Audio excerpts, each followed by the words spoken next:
दोस्तों नमस्कार। मैं हूं सत्येंद्र श्रीवास्तव और दिल्ली सहारा के यूट्यूब मंच पे आपका हार्दिक अभिनंदन। दोस्तों आज का जो हमारा एनालिसिस है वो थोड़ा सा कहीं ना कहीं आपको एक वक्त में ठहर जाने को मजबूर करेगा। बार बार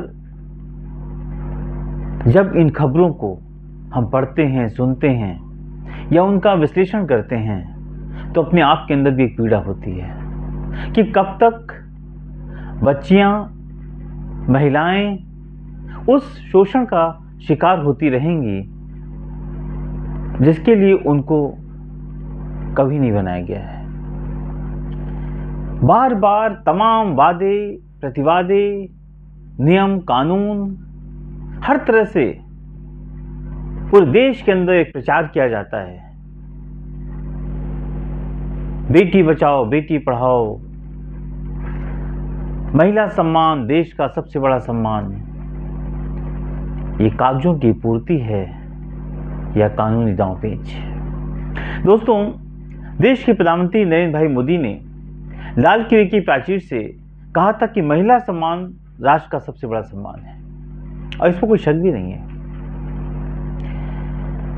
बेटी बचाओ, बेटी पढ़ाओ, पढ़ाओ या बचाओ। जब पढ़ाने को जाते हैं तो बच्चियां बच नहीं पाती क्योंकि वो बाहर निकलती हैं, और बचाने की होड़ ज्यादा होती है तो पढ़ नहीं पाती हैं। कलकत्ता का जो कांड हुआ वो राष्ट्र के लिए कलंक है, इसमें कोई शक सुबह नहीं है। लेकिन दोस्तों, जो अयोध्या का कांड हुआ, जो कन्नौज का कांड हुआ, जो देहरादून का कांड हुआ बस स्टैंड का, क्या वो कांड कहीं से भी माफीनामे के लायक है क्या? और सबसे बड़ी बात जो चंद दिनों पहले नवनिर्वाचित सरकार भारतीय जनता पार्टी की उड़ीसा में बनी, वहां पर जो कांड हुआ, सबसे बड़ी बात क्या है कि अगर किसी लुच्चों ने, लफंगों ने, असामाजिक तत्वों ने कोई कांड किया तो सरकार कहती है जीरो वायलेंस, हम उसको तमाम तरह से जीरो टॉलरेंस है, हम तमाम उसको पकड़ेंगे, कानून लाएंगे, उनके खिलाफ कार्रवाई की जाएगी। कार्रवाई कौन करता है? सरकार, मुख्यमंत्री, सीएम, डीएम, ये सब अपने एसी की चंबर में बैठे रहते हैं। कार्रवाई कौन करता है? पुलिस। और दोस्तों, जब पुलिस ही नंगा नाच करेगी तो फिर सरकार बैठ के क्या करेगी? सरकार खुद किसी को गिरफ्तार करने नहीं जाती है। फोर्सेस हैं, और फोर्स जब इस निम्न स्तर पर उतर आएगी जो वाकई राष्ट्र को कलंकित करती है उसकी कार्यप्रणाली, तो निश्चित रूप से सोचिए ये विश्वास, ये समन्वय जिस संविधान की दुहाई दी जाती है वो कहां जाएगा? दोस्तों, सबसे बड़ी बात क्या है कि जिस उड़ीसा के कांड को अंजाम दिया गया एक आर्मी ऑफिसर्स की मंगेतर के साथ, उसका हस्बैंड उसके साथ था, जिससे उसकी शादी होने वाली थी, उसका मंगेतर उसके साथ था, दोनों ही महिला पुरुष साथ में थे।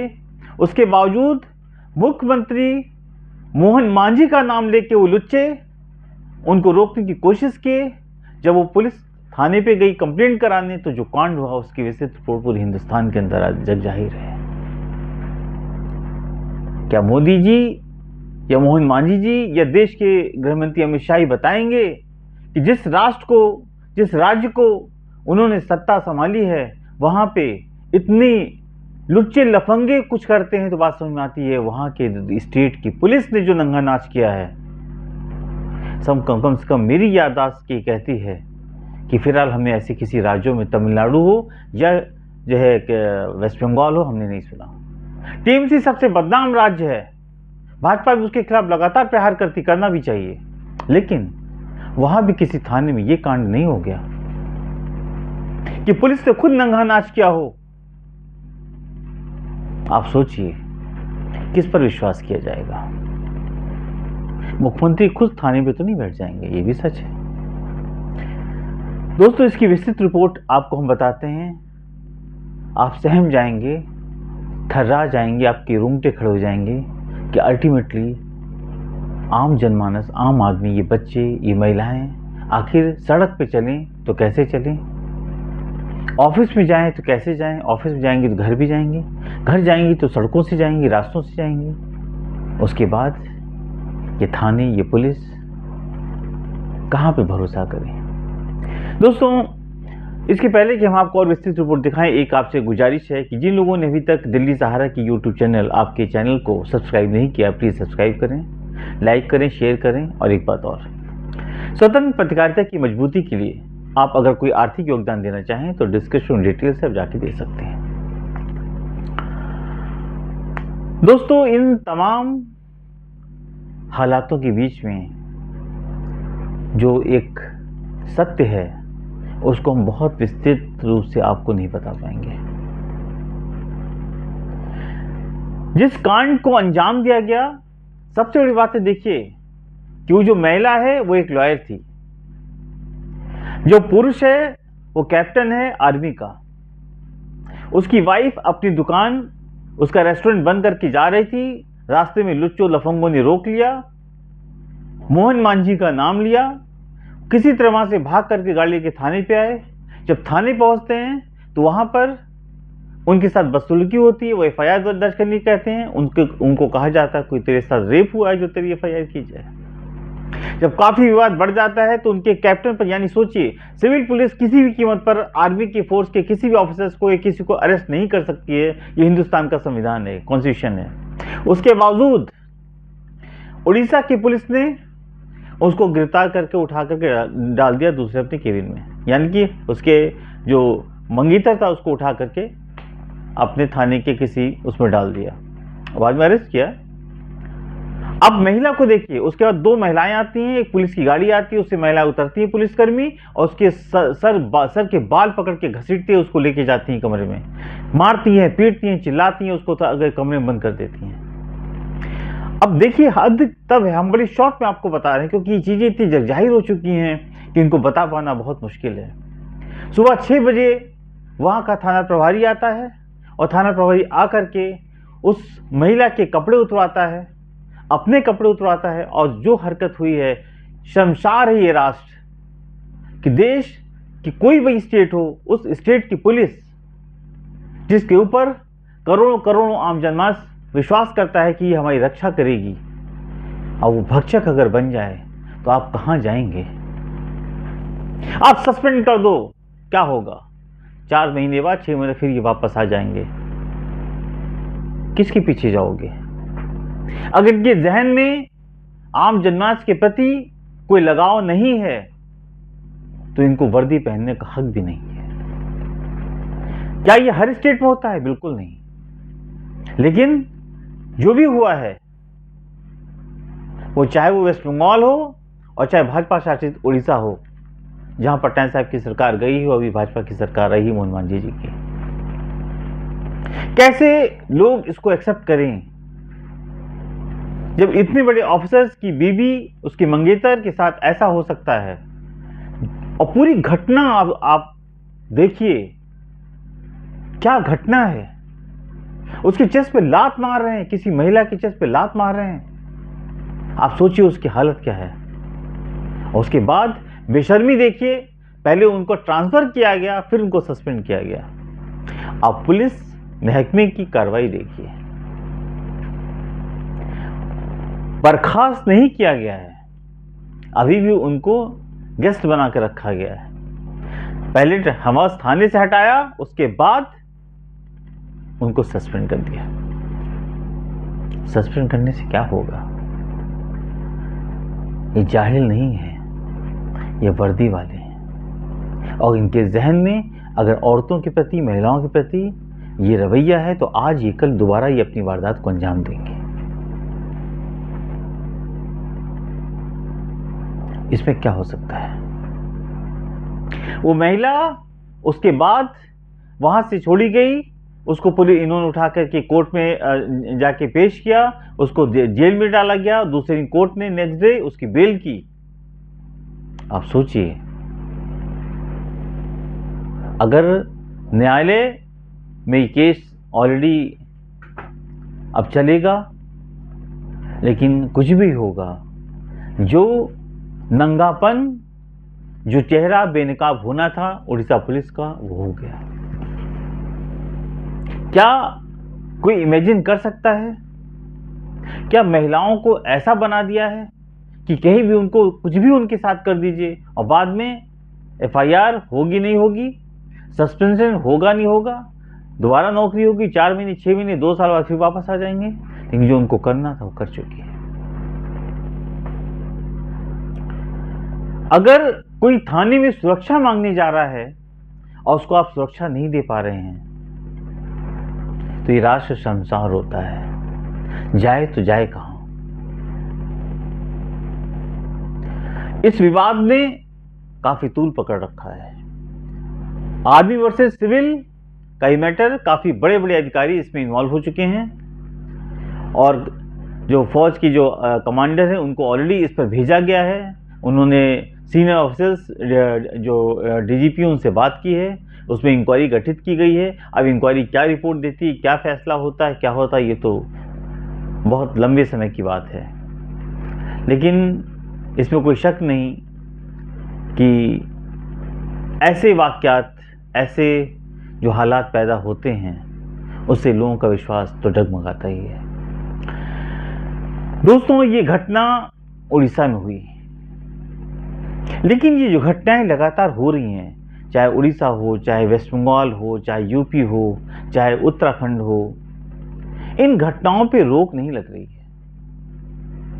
मैंने पहले भी जिक्र किया था देहरादून की घटना, जो बस स्टैंड पे हुई थी एक बेटी के साथ।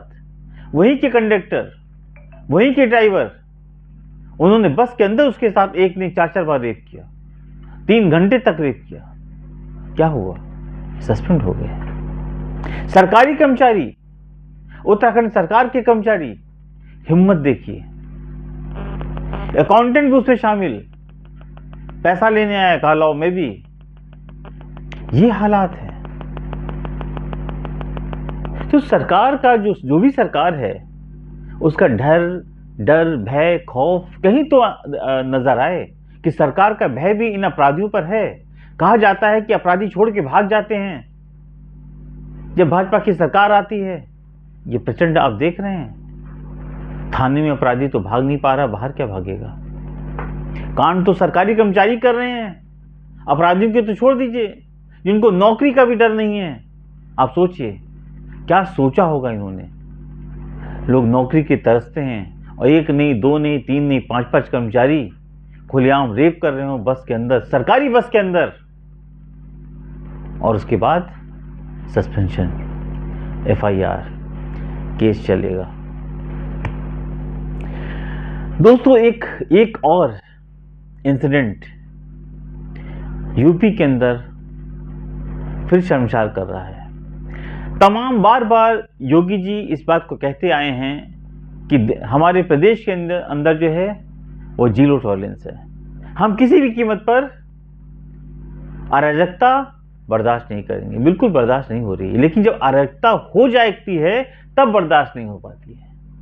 ये अराजकता ना हो, इस बात की कोशिश करने में शायद सरकार सफल नहीं हुई है।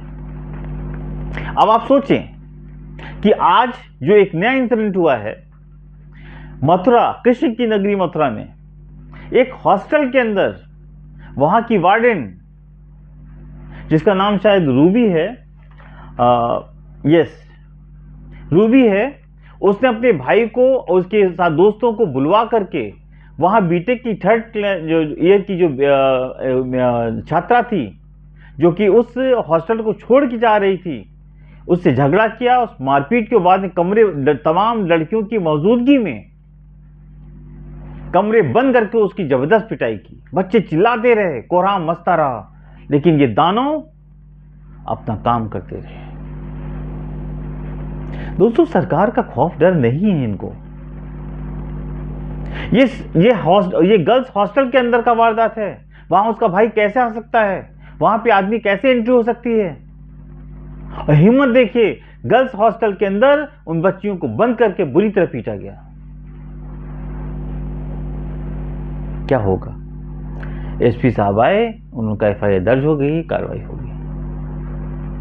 अगर जीरो टॉलरेंस का मतलब यही है कि अपराधियों को बख्शा नहीं जाएगा, देखिए अपराधी बख्शा तब नहीं जाता जब वो काम कर चुके होते हैं, यानी कि अपराध हो रहे हैं, अपराध रुक नहीं रहे हैं। इतने के बावजूद भी अपराधियों को डर, भय, खौफ नहीं है। वो लगातार अपनी योजना को अंजाम दे रहे हैं, कुत्सित मानसिकता को अंजाम दे रहे हैं, बच्चों को शिकार बना रहे हैं, महिलाओं को शिकार बना रहे हैं। आप एफआईआर करते रहिए, आप कार्रवाई करते रहिए, वो अपने काम को अंजाम दे रहे हैं। डर, भय, खौफ नहीं है। यही तो सरकार को चाहिए था। आज जो माँ बाप अपने बच्चों को हॉस्टल में सेफ समझ के भेज रहे हैं, अगर उनकी बेटियों को खुलेआम मारा जाए, पीटा जाए हॉस्टल के अंदर, तो फिर कहां जाएंगे वो? थाने में अगर बेटियां या महिलाएं सुरक्षित नहीं हो रही हैं, अगर हॉस्टल के अंदर बच्चे सुरक्षित नहीं हैं, सड़क पे सुरक्षित नहीं है, तो जाएं कहां? ये कोई अखिलेश यादव की सरकार तो है नहीं कि गुंडों मवालियों का राज है। जब ये भारतीय जनता पार्टी का राज है, तो उसमें भी अगर इस तरह की घटनाएं हो रही हैं, तो निश्चित रूप से ये शर्मसार करने वाली हैं। जैसा भी हो दोस्तों, लॉ एंड ऑर्डर सरकार की बहुत बड़ी जिम्मेदारी है, और उसके साथ साथ जो गवर्नमेंट के अधिकारी हैं, जो सरकारी कर्मचारी हैं, उनकी भी जो बहुत बड़ी जिम्मेदारी है उसका पालन करना। क्योंकि सरकार नियम कानून बना सकती है। योगी जी या मोहन मांझी या मोदी जी हर जगह थाने या पुलिस स्टेशन नहीं बैठ सकते हैं। वो नियम कानून बना सकते हैं, उसको अंजाम देने की योजना बना सकते हैं, आपको इंस्ट्रक्शन दे सकते हैं, लेकिन उसका कितना बड़ा दुरुपयोग आज तमाम स्टेटों के अंदर हो रहा है, जिसकी कोई भी उसको देखने वाला नहीं है। जो अंजाम हो जाता है उसके बाद एफआईआर जो फॉर्मेलिटी होती है होता रहता है, लेकिन इंसिडेंट हो रहा है।